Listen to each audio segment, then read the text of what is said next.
Welcome to CAU football with Coach Kevin Ramsey. Coach, CAU won again against Fort Valley State, and we won 21-19. Talk to us a little bit about the game. Well, this was our first Eastern Division play, and it was a pivotal ball game for us. You know, our kids really accepted the game plan in all three phases, offensively, defensively, and special teams, and it really made a difference with us really having a mission accomplished by guys really working on their techniques in all three phases. Now, you talked about making a difference. Now, last year, what made a difference from last year to this year? Well, you know, a year ago, you know, we had a couple of turnovers that kind of set us back, you know, and again, at their place, we lost to them in triple overtime. Right, which is a great game, yeah, by the way. And yes. they ended up going to the championship game that year, you know, and that was very, very pivotal. So, you know, our guys knew that, you know, the Fort Valley challenge with us, you know, we talk about winning the state championship too, right? Right. And it's us, it's Fort Valley, it's Albany State and Morehouse. So I think our guys really stepped up to the challenge there. Now, talk about your team's resiliency in this game, because it was shown throughout the whole entire game. Well, it's always big to get back to your natural form. You know, Exactly. You have some breaks that work against you, and when those breaks work against you, you just got to pour on more steam. And our guys really, I think defensively, I think our guys really done bought in to that challenge. You know, we had a turnover, and we came back, got a turnover with the interception from one of our freshmen. That was Mixon. That was Mixon, his play, you know, and for a true freshman, I thought he played with a lot of maturity. But our leadership, you know, guys like Cameron Rogers, you know, those right. guys that provide that leadership in the locker room and on the field is very, very pivotal. Now, I was going through the stats after the game. I'm happy we won. I'm looking through them, and I'm like, these stats, our stats compared to Fort Valley's were close, except for rushing. Talk about how the O-line gave a push up front and how the running backs did as a whole, the running back. Well, I think Roger Thomas, I think he rushed for 144 yards. He did. Anytime we get him going, I mean, you know, he's the bullseye, you know, of our offense. You know, you get the running game going, it opens up a lot. And then even with the quarterback keep off the zone read, when the quarterback was keeping it, we was having a lot of success there. And, you know, so goes the running game, so set up the play action pass, and that's what that is as well. And then on the other side of the ball, defensively, they were only 2 of 15 on third down conversions. Oh. And that was real big. You know, 2 of 15 on third down, and they was 1 of 3 on fourth down. Now, talk about the O-line, Davison, those guys. Talk about them. Well, you know, Davison is you know, he's a graduate student for us. And him and Darius Prayer, those are both fifth-year guys. Right. And, you know, they provide a lot of leadership, and then we got a lot of young guys up under those guys. But I thought we did a good job of, you know, running the zone, so those guys was doing a lot of combo blocking and working up to the next level. Whenever you see offensive linemen blocking linebackers, and blocking downfield, you talked about that safety, you talked about that last episode. That's big. That's a wonder to see when you watch film. Now, what was your favorite play on offense? The favorite play was the draw play we ran. You know, we kind of folded the guard around the lead up on the Mike Backer, and Roger hit it vertical, and you know, he was out the gate. Right. Out the gate, and I tell you what, that was a good blocking scheme up front, and then it was good vision with him, and it was a straight ahead shot. And anytime you can rush on the defense, I think you take a lot of football out of guys with big, long running plays like that.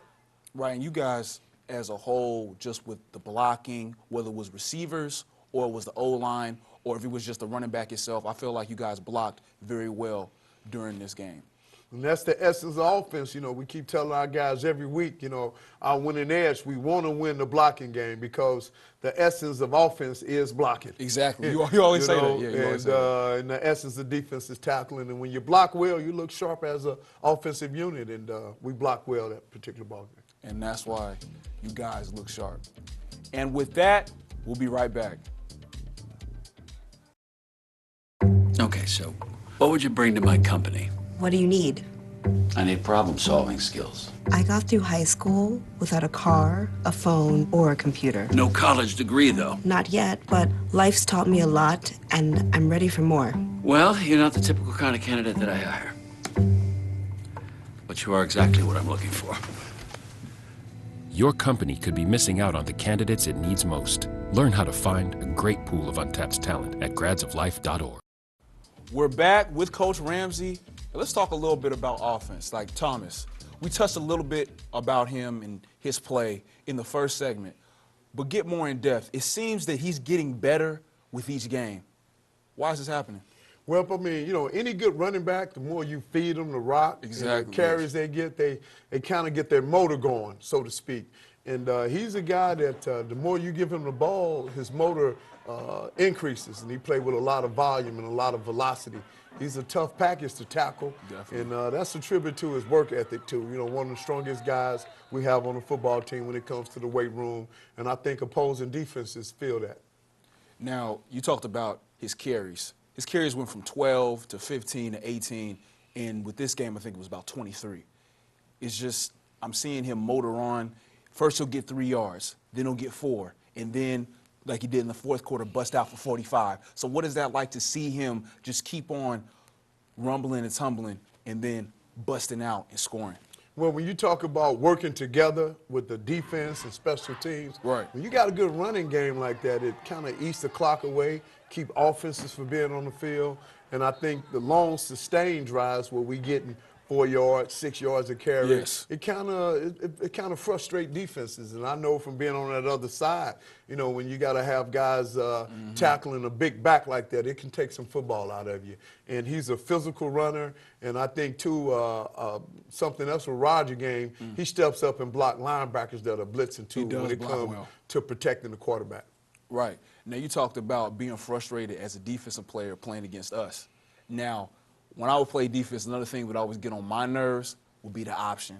Talk about not only having Roger run, but having Odom and Stafford run too. Yeah, that's big. And our quarterback play, you know, and it's a RPO, as we call it, run-pass option. Right. But in our instance, it's run, run, run. You right. know? Yeah. We fake the zone up in there with Roger, and the quarterback keeps it. And we had a lot of success with that. And then with Stafford coming in, boy, it was good to keep the chains moving. We was able, I think it was 5 minutes that last drive we had. Right, yeah. We was able to run the clock out, and that was big, and that was just due to our running game. I think we had 12 rushes in a row there. Now, Odom, he played a solid game, but the play that sticks out most to me was his hurdle. You remember the play I'm talking about? Yeah. Yeah, we just disrespectful. Like, why are you doing that for? Well, that's what we tell him too, you know, right. because, you know, he's an athlete, and, you right. know, athletes going to, you know, give their best moves, and that's one of his. That's one of right. his deals, hurting over guys. We saw that when we watched tape on him and when he was in high school leaving.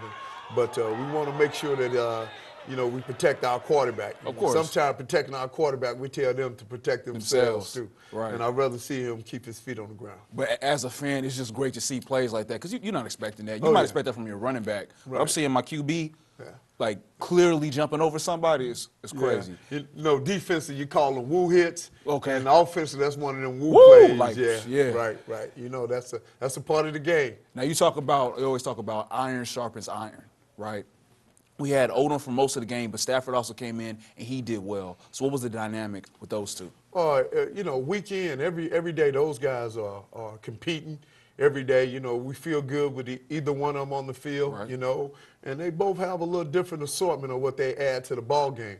But one thing, when both of them are fresh, you know, both of them can beat you with their arms, right. But we like the leadership that both of them provide when they get in a huddle with the other 10 players. Now, in the first segment, we also talked about resiliency. Now, the play that sticks out most to me when it comes to resiliency for the offense was Sanders' play. When he had dropped, he dropped the ball at the one and then scored a touchdown like the very next play. Yeah. So what's that like for you as a coach, just to see him not dwell on the past but look forward and make a play? Well, it goes to show you one of your most sure-handed players that we have on this team let one get away. And he kind of just took his eyes off the ball right there at the goal line. Right. And when he ran up the sideline, he looked at me and said, "Coach, I'm going to make up for that." Right, and he did. You know, it was in that same particular series, and he went up and made an awesome catch going up high and taking it from the defender. Now, we talked about Sanders, and you have Banks, and you have others.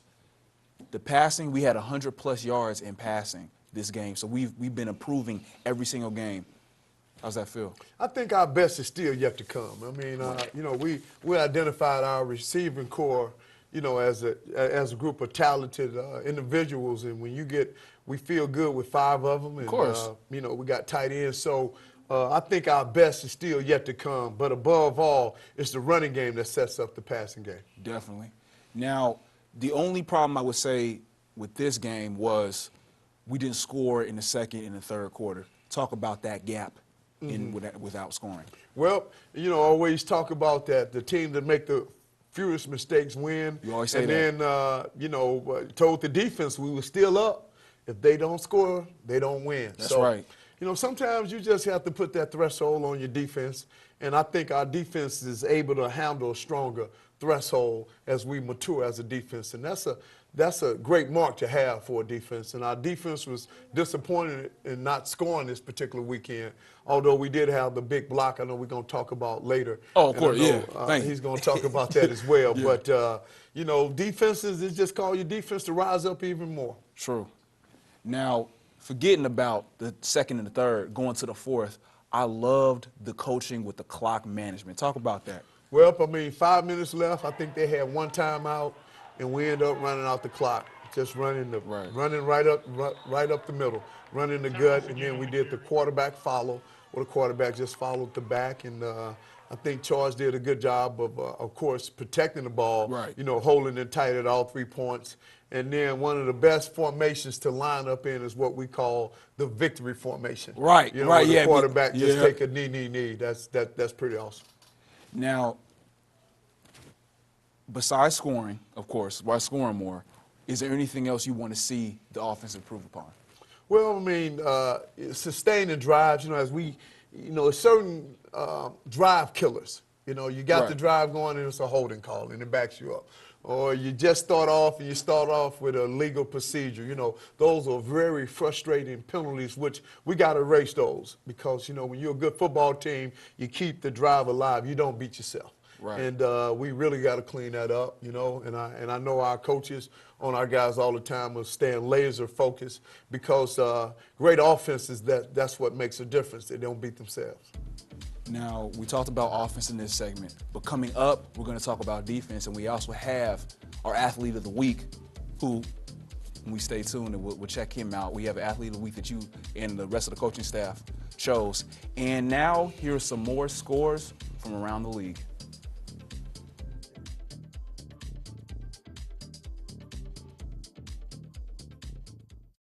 Why is my son having trouble in school? Finding lowest airfare to Istanbul. No, I'm tired of fighting with my son over his homework. Home walk restaurant. Need a review? No.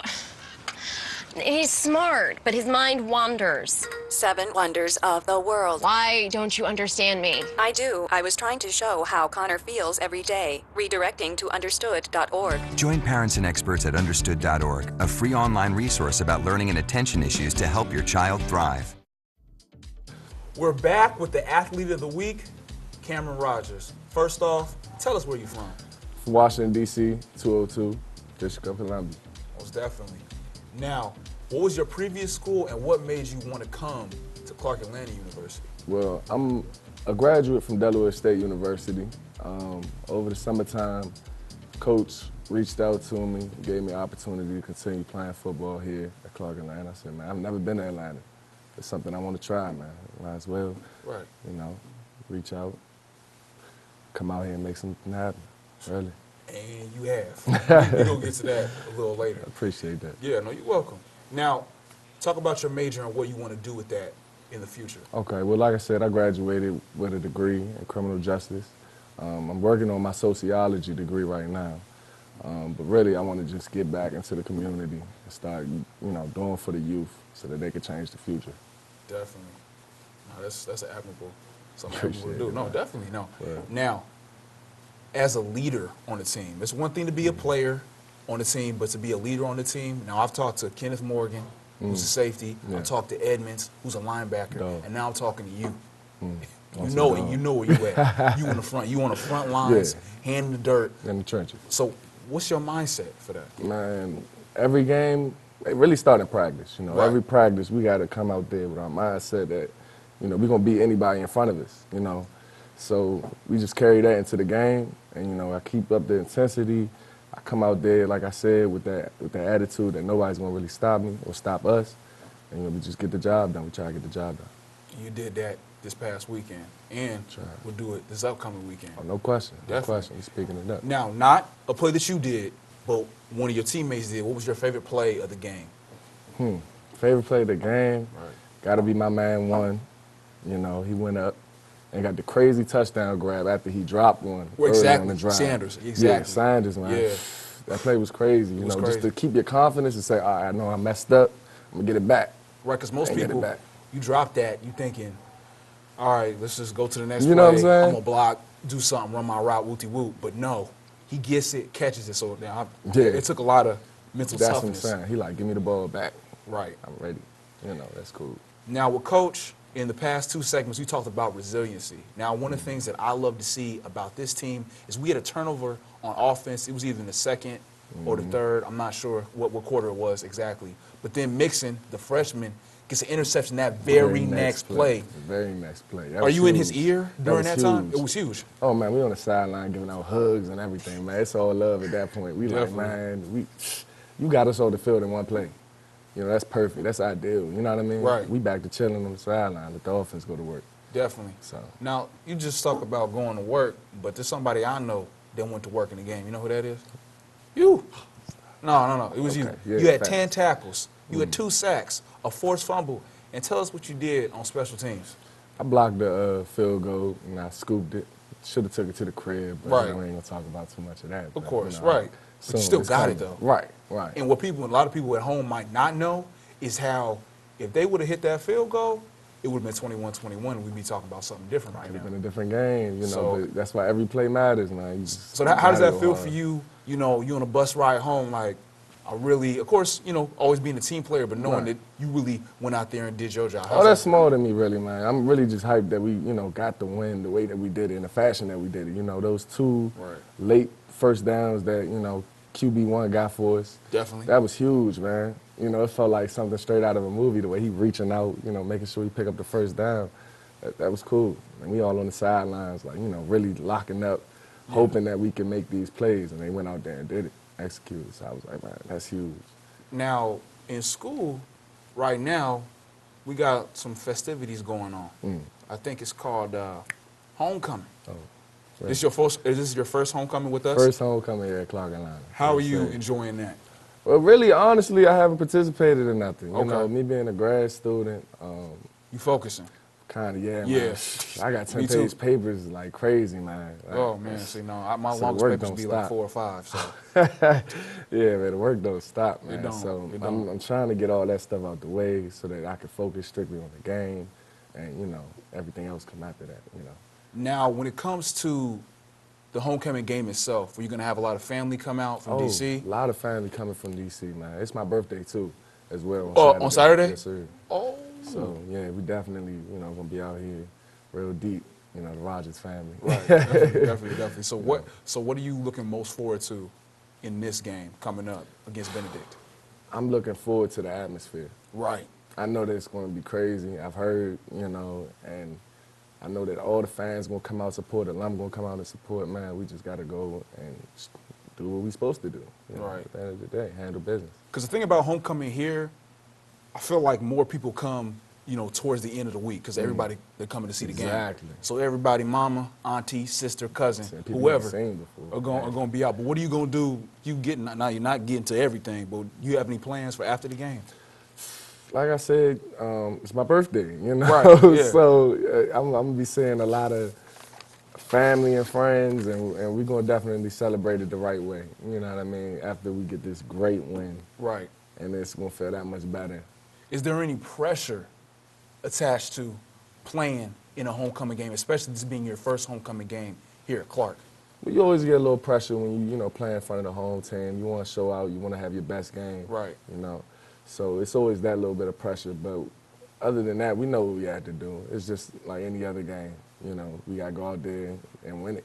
At the end of the day, like, we can't lose. Can't afford to lose. Of course. So we're going to go handle that. Now, as a player and as a leader, what are you hearing the other players saying about this game in particular? Oh, we got to make it happen. Everybody's on that same page. You know, we coming out here focused. We got to make sure that we, you know, handle business every quarter from first to the fourth. We don't like having those, nail-biting, fourth quarters, but if that's how it has to be, that's how it has to be, Right. Just got to pull it out. I just can't wait to see the game. No, I'm man, I going can't to wait be there. to. I'm going to be there. Actually, not me. We. Yeah. The crew. The whole is going, fam, yeah, everybody, the crew, yeah. everybody and mama going to be there. So, thank you so much Thank for being here with us. No question. Oh, I'm definitely going to shake a Appreciate hand with it. All right. All right. And that is our athlete of the week, Cameron Rogers. There's another election coming up on November 6th. That's right, it's almost here. And this election is your chance to hold your leaders accountable. It's how you make your voice heard on everything from your kids' education to the safety of your community. So there is a lot at stake this November, and in every election. And when we stay home, things stay the same, or they get worse. Critical issues get ignored, and people get frustrated. But when we all vote, we get new ideas and new energy. We get leaders who share our values and stand up for us in the halls of power. We change America. That's why it's so important to register right now and vote on November 6th. And in every election, go to whenweallvote.org or text We All Vote to 97779 to get registered. Then get to the polls on November 6th and make your voice heard. We're back to talk about defense with Coach Kevin Ramsey. Now, we always talk about the top three in tackles. We had Mixon and Edmonds who had 8, and every time I'm seeing a pile of more, 2 or more hats, I'm seeing them. And then we all know that Cameron Rogers did his thing with 10 tackles and so on. What's it like to see all these different guys rotating every single week? Well, the best thing defensively, you want to see a lot of assist tackles, because a lot of solo tackles, the guy alone. But when we get a lot of assist tackles, it let you know that we're doing some game tackles. You swarm. And that's right. And that's what you really like to see. And those 3 guys you just mentioned, those guys are at the point of attack more than anybody we have out of a trio situation. Right. Now, the name of the game for this episode has been resiliency. Now, the play that I think had the most resiliency in it, I guess you could say, is when Johnny Sharp was a DB on our team, went about 45 yards and caught one of the running backs. Talk about that play real quick. Well, we had a zone dog call, one of those defenses where we had crossing going into tackles. They bust a dive right up the middle. Right. It looked like it was going a distance, and, that's why we talk about pursuing to the football. Right. It makes a difference, and he walked him down, as we say, and, made that play and just gave us some more snaps as opposed to them striking up the band and kicking a field goal. Because 9 out of 10 times, that's going to the house. So is there something you guys are doing in practice that is just getting the team riled up to even just go 50 yards, 60 yards, 70 yards to go and catch someone to stop them from scoring, doing by any means necessary to stop them from scoring? Well, pursuing to the football is one of the pillars on defense. Right. A team that swarms to the football, man, they make things happen. And, that was one of those instances where, the backside corner could easily kind of loaf, but he was running full speed from start to finish, and that makes a difference. And, that's one of them cut-ups you could use for going into spring ball and keep building on. So that was one of those plays that, as coaches, we say that's clinic material. I've never heard that before. Yeah, you got to be off guard with that. Is there anything else you want to see the defense improve upon this upcoming game? Well, just create more turnovers. And how do we create more turnovers? Forced fumbles, interceptions, scoring on defense, and setting the offense up for great field position. And, that's the essence of a defense that's really rolling. And I think that we got the makeup for that because we got speed on defense, and we got guys that can cause havoc once we start blitzing. Yeah, and this defense can definitely score. And speaking of scores, here are some more scores around the league. And stay tuned for the Pioneer of the Week.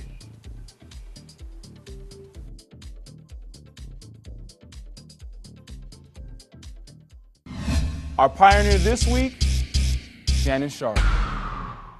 Fresh out of Savannah State, the Denver Broncos selected Shannon Sharp in the 7th round of the 1990 NFL Draft. He also played the Baltimore Ravens for 2 seasons and won a Super Bowl in 2001. Sharp was an 8-time Pro Bowler and a 3-time Super Bowl champion. When he retired, he was the all-time leader in catches, yards, and touchdowns by a tight end in NFL history. Sharp was inducted into the Hall of Fame in 2011. Our Pioneer of the Week, Shannon Sharp. I know you're looking forward to this matchup against Benedict. Talk to us about it. Well, you know, Benedict is homecoming. Our last, every other year, they're our homecoming game, and every other year, we're their homecoming game. So it's always good to see two opponents in the Eastern Division. Both of us are still in the hunt for winning it. You know, offensively, they make some things happen, and they're pretty scrappy on defense. They run to the ball, but our kids really respond when it comes to homecoming, and I'm looking forward to see our guys really rise to the occasion. And you're saying we always have a little back and forth with them. Is there a rivalry there? Well, since I've been here, it has been. Right. You know, it was my first victory, and it was at their place, their homecoming. And then, of course, our homecoming, we beat them, and we lost to them a year ago, 3-14, their homecoming. So I think our guys will be up for this one, and it is a Eastern Division play that's going to be a big. The winner of this game will be kind of sitting in the driver's seat, so to speak, controlling their own destiny. Definitely. Now, talk to us about what they do scheme-wise. Any players that we need to look out for? Well, I mean, you know, offensively, they run a spread offense, but they're multiple. They'll get in two backs and run a zone read, but ultimately it's in their quarterback's hand, and they do a good job of spreading you out, getting the empty sets, 4 wide. So we just got to we got to really get after the quarterback, get him out of rhythm, get him out of the pocket, and he's a scrambler. And we got to tackle well and force some offensive turnovers, you know. And offensively, we got to protect the ball. Of course. You know, we got to get Roger going again. You know, they got 2 big defensive tackle, good defensive front. But I'm looking forward to our receivers, this game particularly, making some things happen for us in coverage. Now, it's always nice to get a win against a team that you failed to the previous year. But because this is a homecoming game, is there a little something added to that? Well, you know, homecoming is always special, but for the university, you know, the whole Panther family, the Panther Nation. But, boy, the sweetest deal for us homecoming is the W. And our kids know that in this pivotal play. And but certainly homecoming, the play before a homecoming crowd, has always been an extra boost for us. Now, with homecoming, what makes a CAU homecoming so special in your mind's eye? Since I've been here, it's just been getting growing. You see more tents, you smell more barbecue, you see more smoke. Right. But above all, though, to see our fans back up this football team. And I think with the jumbo screen, I think our best is yet to come as a homecoming event. Well, I can't wait. Is there anything else that you just looking forward to as a whole? Like, is the barbecue, you looking forward to that? I'm looking forward to our fans just coming out and supporting these boys to victory. Definitely. Thank you, Coach. This has been CAU Football with Coach Kevin Ramsey. Make sure to come out and support your Mighty Panthers at 2 o'clock in Panther Stadium. This is the homecoming game. We'll see you there.